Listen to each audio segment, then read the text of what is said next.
M3M के promoter रूप बंसल को गिरफ्तार कर लिया गया है। ईडी ने रूप बंसल को गिरफ्तार किया है। आपको बता दें, ईडी एक्शन मोड में है। आरपीएससी पेपर लीक मामले में कड़ी से कड़ी जोड़ करके आगे बढ़ रही है और इसी कड़ी में M3M के प्रमोटर रूप बंसल को गिरफ्तार किया गया है।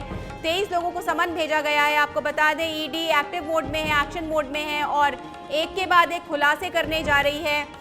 बड़ी खबर है जहां पर ईडी आरपीएससी पेपर लीक मामले में एक्टिव मोड पर है। इसी के चलते इसी कड़ी में M3M के प्रमोटर रूप बंसल को गिरफ्तार किया गया। आपको बता दें, इससे पहले भी इस तरह की खबर सामने आ रही थी कि संजय श्रोत्री और बाबूलाल कटारा से भी पूछताछ कर सकती है। कई ठिकानों पे छापे मारे हैं, 23 लोगों को समन भेजा है, कई दस्तावेज जब्त किए हैं और इन दस्तावेजों के आधार पर गिरफ्तारियां चल रही हैं, पूछताछ चल रही है। एक के बाद एक कड़ी से कड़ी जोड़ करके ईडी मनी लॉन्ड्रिंग के जो कयास सामने आ रहे हैं इस तक पहुंच रही है, पहुंचने की कोशिश।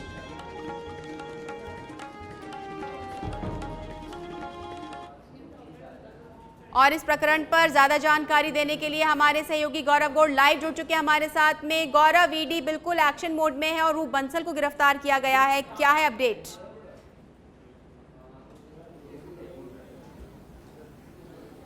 बिल्कुल शालिनी, अभी हम ईडी दफ्तर के अंदर ही मौजूद हैं और 28 जगहों पर छापेमार कार्रवाई करने के बाद ईडी अपने केंद्रीय कार्यालय पर जांच पड़ताल को आगे बढ़ाते हुए उन्होंने पूछताछ के लिए श्रोत्री आरपीएससी अध्यक्ष और कटारा को यहां पर नोटिस का जवाब देने के लिए बुलाया था, जो 9:30 बजे बाद कभी भी पहुंचने की खबर थी, लेकिन अभी तक ऐसा देखा नहीं गया है कि कोई यहाँ पहुंचे।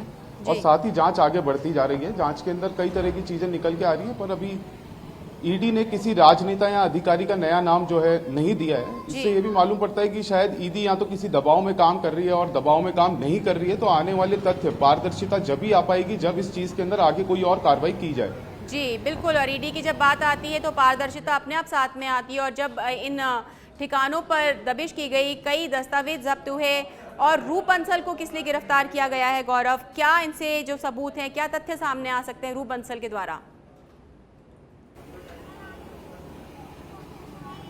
जी, कई तरह के तथ्य सामने आ सकते हैं। चूंकि ईडी मनी लॉन्ड्रिंग, पैसे से जुड़े वित्तीय लेन देन से जुड़ी चीजों को है कि ऑफलाइन ऑनलाइन जो ट्रांजैक्शंस हुए थे, पैसे की जो बांट हुई है वो किस किस के बीच में कैसा गया, और साथ ही जो अभी नोटिस जारी किया गया है, नोटिस के जवाब में ईडी ये भी जान सकती है कि इसके अंदर उनको क्या पता था कि कौन कौन सा सदस्य इसमें इन्वॉल्व है, कोई और सदस्य या कोई और स्टाफ आरपीएससी का इसमें इन्वॉल्व है। क्योंकि आरपीएससी का काम है किसी भी एग्जाम को पूरी तरीके से, हर तरीके से उसकी जांच करके पूर्णतः उसे सेफली करवाना, ताकि उसके अंदर कोई अनफेयर मींस का यूज ना किया जाए। लेकिन ऐसा होता है तो अगर अभी आगे किसके इसके अंदर जुड़ाव थे जिनकी वजह से ये काम हुआ और आगे इतना बड़ा ये पेपर लीक का काम उजागर हुआ जिसके अंदर अभी तक कार्रवाइयां जारी हैं।